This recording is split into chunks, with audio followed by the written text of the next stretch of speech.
하나님과의 우정을 키워가기. 우리는 노력하는 만큼 하나님께 가까워질 수 있다. 다른 우정과 마찬가지로 하나님과의 우정을 키워가기 위해서도 노력이 필요하다. 저절로 그렇게 되지 않는다. 열정, 시간, 그리고 에너지가 필요하다. 하나님과의 더 깊고 친밀한 관계를 원한다면 우리의 감정을 그분과 솔직하게 나눌 수 있는 방법을 배워야 한다. 그분이 우리에게 무엇을 하도록 요청하실 때 그분을 신뢰하고 그분이 마음 쓰시는 것에 마음 쓰는 것을 배우며 그 무엇보다 그분과의 우정을 소망하라. 하나님 앞에서 정직해야 한다. 하나님과 더 깊은 우정을 쌓는 첫 단계는 완벽한 솔직함이다. 우리의 잘못과 느낌에 대해서 솔직해지는 것이다. 하나님은 완벽함을 기대하지 않으신다. 하지만 정직함을 원하신다.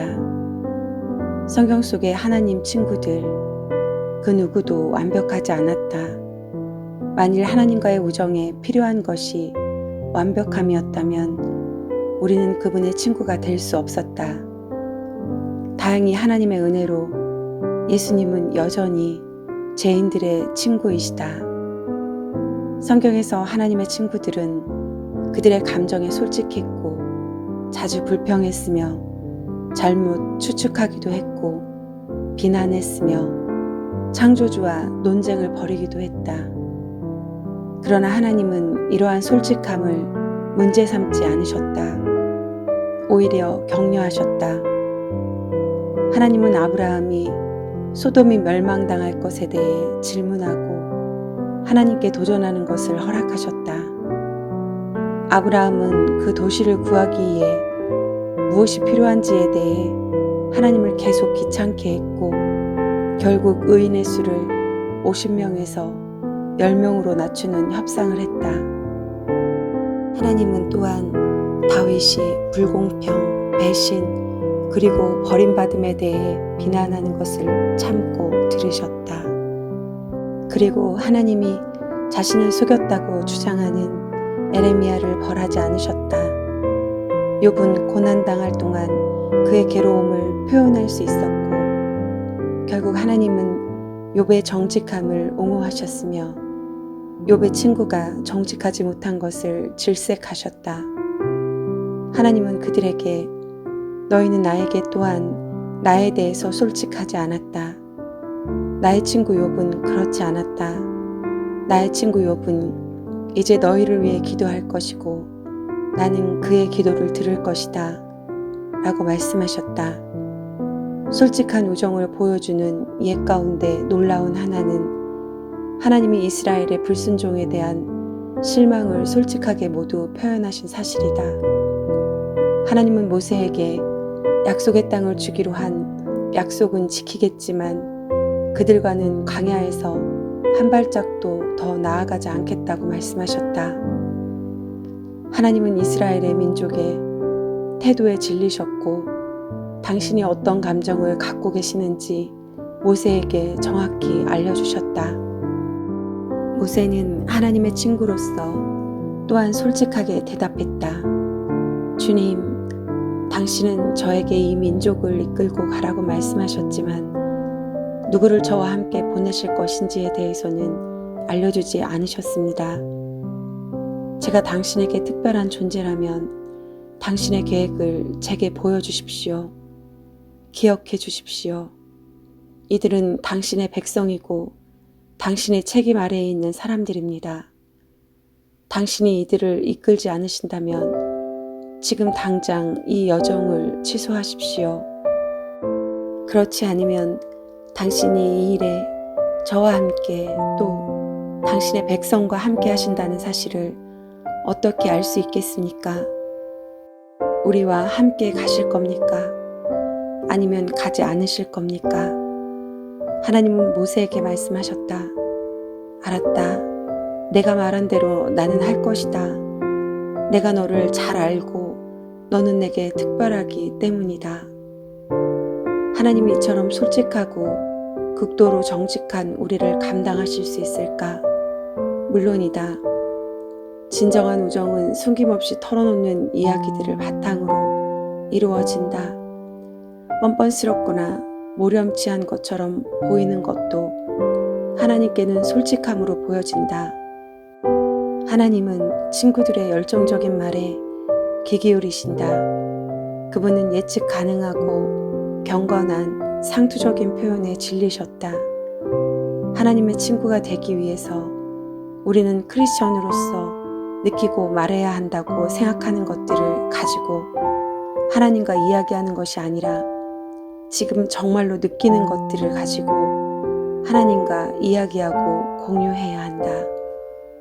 지금까지 우리의 삶 가운데 속았다고 느꼈거나 실망했던 부분들에 대해서 숨기고 있던 하나님에 대한 원망이나 분노를 고백해야 할 때도 있을 것이다. 하나님이 우리 삶에서 모든 것을 합력하여 선을 이루신다는 사실을 깨달을 만큼 성숙하기 전까지는 우리 모두가 외모, 배경, 응답받지 못한 기도, 과거의 상처, 그리고 우리가 하나님이라면 바꿨을 여러 가지 것들에 대해서 하나님께 분노를 품고 있을 것이다. 사람들은 때때로 다른 사람들에게 받은 상처를 가지고 하나님을 원망하기도 한다. 이것이 바로 윌리엄 바커스가 말한 하나님과 우리 사이에 숨겨진 틈을 만드는 것이다. 원하는 하나님과의 우정을 가로막는 가장 큰 장벽이다. 그분이 나에게 이것을 허락하셨다면 내가 왜 그분과 친구가 되어야 하지?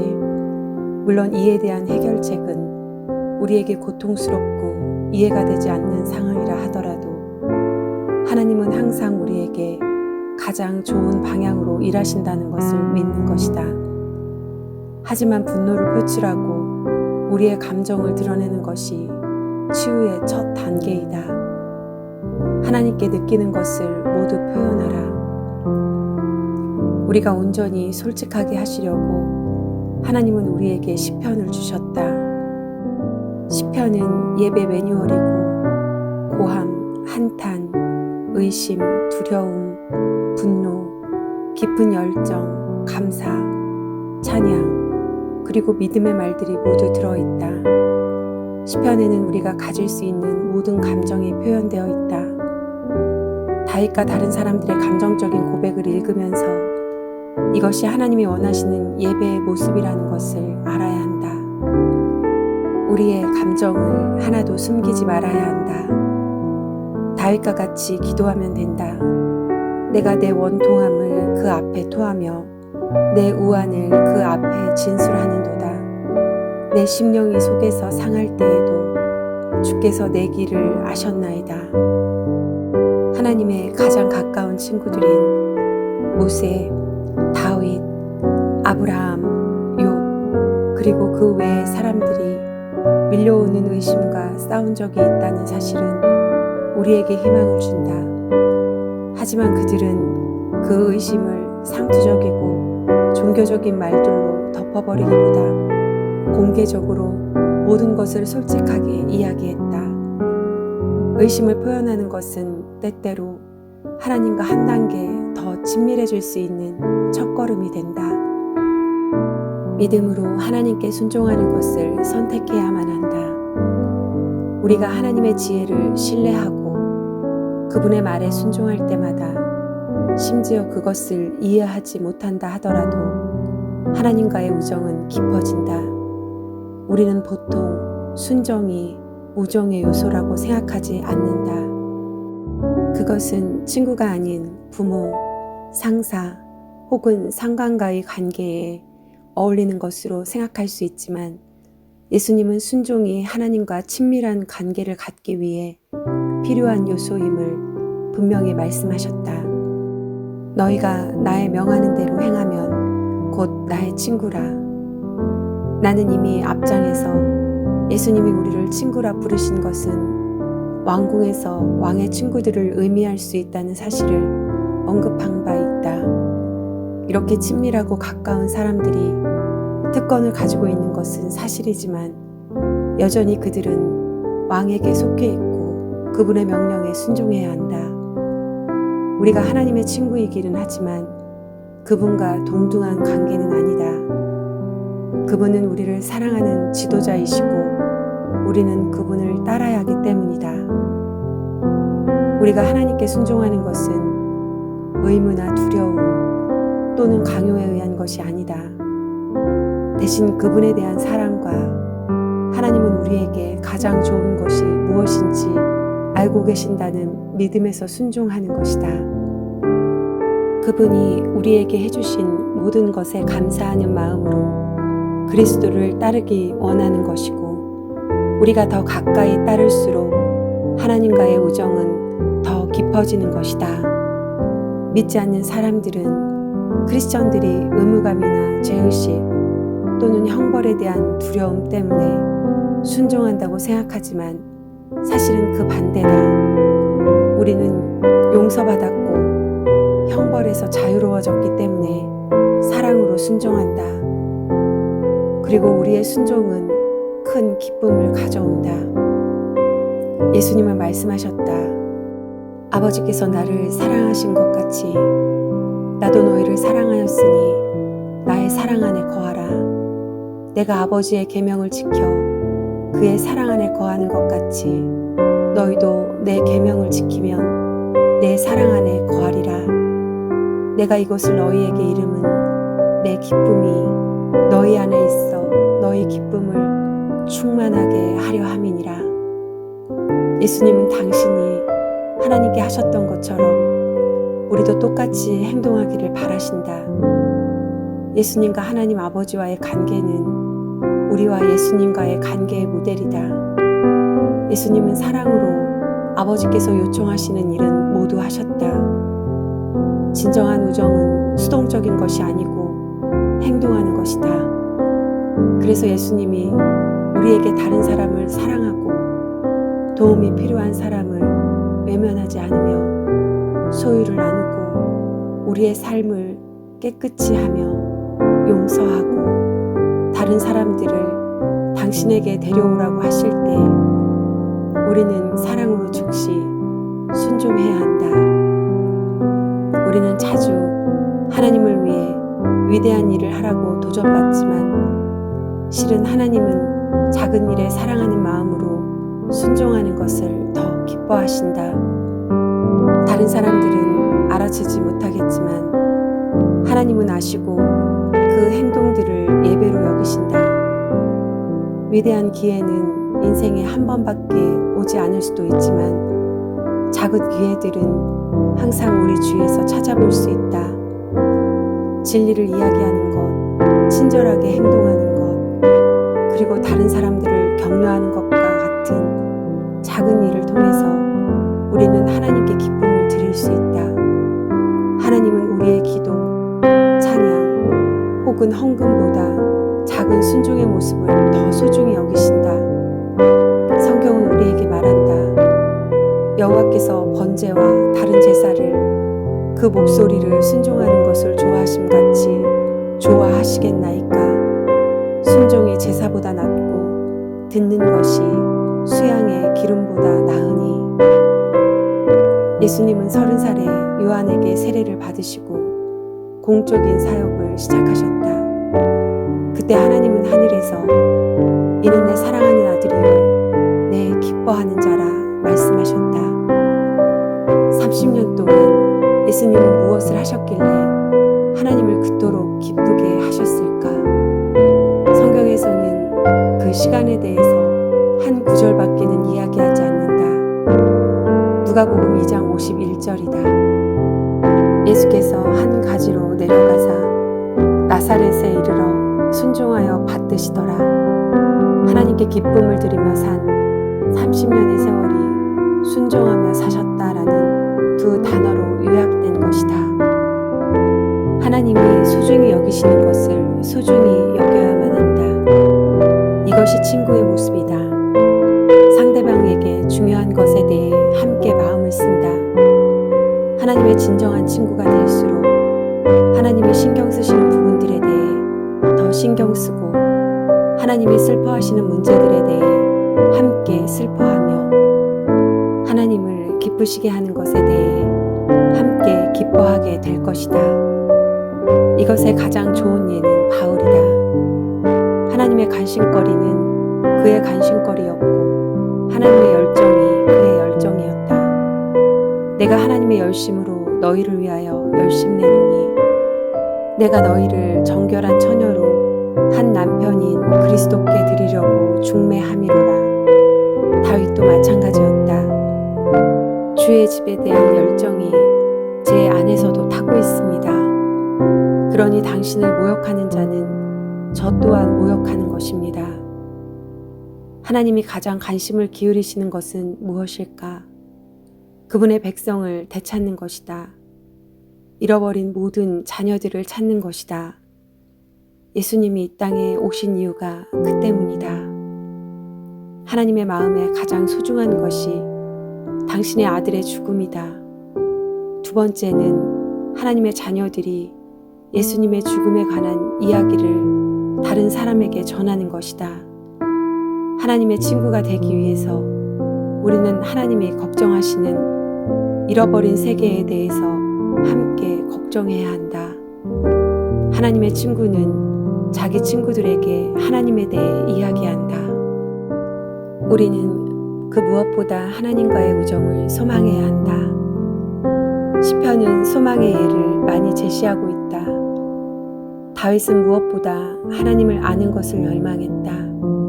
그는 동경, 사모, 목마름, 갈망과 같은 단어들을 사용하며 하나님을 정말 간절히 원했다.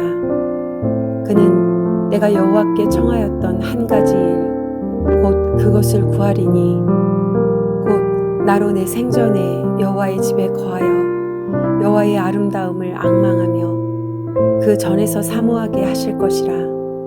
또 다른 시편에서는 그는 주의 인자가 생명보다 나음으로 라고 했다. 야곱은 하나님이 그의 삶에 은혜 베풀어 주실 것을 너무 간절히 원한 나머지 밤새도록 하나님과 흙에서 뒹굴며 씨름했다. 그리고 당신이 내게 축복하지 아니하면 가게 하지 아니하겠나이다 라고 말했다. 그 이야기가 놀라운 이유 가운데 하나는 전능하신 하나님이 야곱이 승리하게 하셨다는 것이다. 하나님은 우리가 그와 몸싸움을 한다고 해서 불쾌해하지 않으신다. 왜냐하면 몸싸움을 하려면 개인적인 접촉이 있어야 하고 이를 통해 더 가까워질 수 있기 때문이다. 그것은 또한 열정적인 행동이며 하나님은 우리가 당신에게 열정을 품는 것을 좋아하신다. 바울 또한 하나님과의 우정에 매우 열정적인 사람이었다. 그것이 그의 최우선 순위였고 그의 중심이었으며 삶의 목표였다. 이러한 이유로 하나님은 바울을 아주 중요한 일들에 사용하셨다.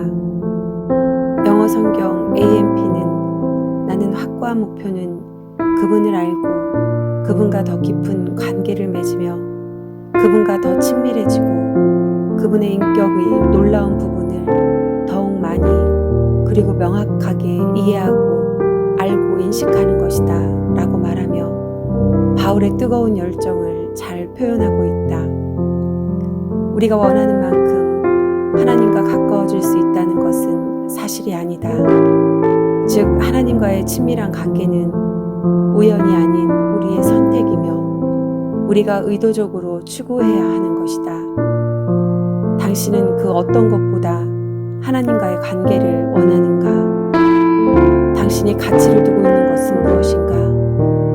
당신이 가지고 있는 가치는 다른 것들을 포기할 만한 가치가 있는가? 당신이 가지고 있는 가치는 필요한 습관을 기르고 기술을 습득하는 노력을 할 만한 가치가 있는가?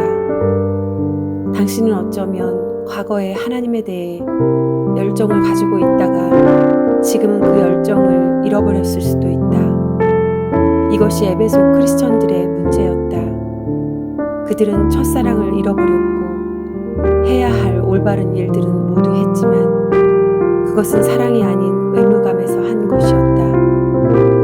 단순히 습관적인 신앙생활을 하며 지금까지의 모습으로 살았다면 하나님이 당신의 삶에 고통을 주실 때 너무 놀라지 말라. 고통은 열정을 위한 연료다. 우리가 보통 때 갖고 있지 않은 변화에 대한 열망을 일으키는 에너지다. C.S. 루이스는 고통은 하나님의 확성기라고 말했다. 이는 영적인 무기력함에서 우리를 일으키는 하나님의 방법이다. 우리가 부딪히는 문제는 벌 받는 것이 아니다. 그것은 우리를 사랑하시는 하나님이 주시는 경고다. 하나님은 우리에게 화가 나신 것이 아니다. 우리를 아주 깊이 생각하시는 것이고 당신과의 교제 가운데로 우리를 다시 이끄시기 위해 무엇이든 하실 것이다. 하지만 하나님에 대한 열정을 다시 불태우는 더 쉬운 방법이 있다. 하나님께 달라고 요구하라. 그리고 그것을 얻을 때까지 계속 기도하라. 이렇게 말이다. 예수님, 그 어떤 것보다 당신을 더 가까이 알기 원합니다. 하나님은 바벨론의 포로들에게 이렇게 말씀하셨다. 너희가 전심으로 나를 찾으면 나를 만나리라. 가장 중요한 관계, 하나님과의 우정을 만들어가는 것보다 중요한 것은 아무것도 없다. 그것은 영원히 지속될 관계다. 이 사람들 가운데 일부는 삶에서 가장 중요한 것을 놓쳤다. 그들은 하나님을 알지 못한다. 삶에서 가장 좋은 것을 놓쳐본 적이 있는가? 지금부터 그것을 바로잡을 수 있다. 그것은 우리의 선택임을 기억하라. 우리는 원하는 만큼 하나님과 가까워질 수 있다.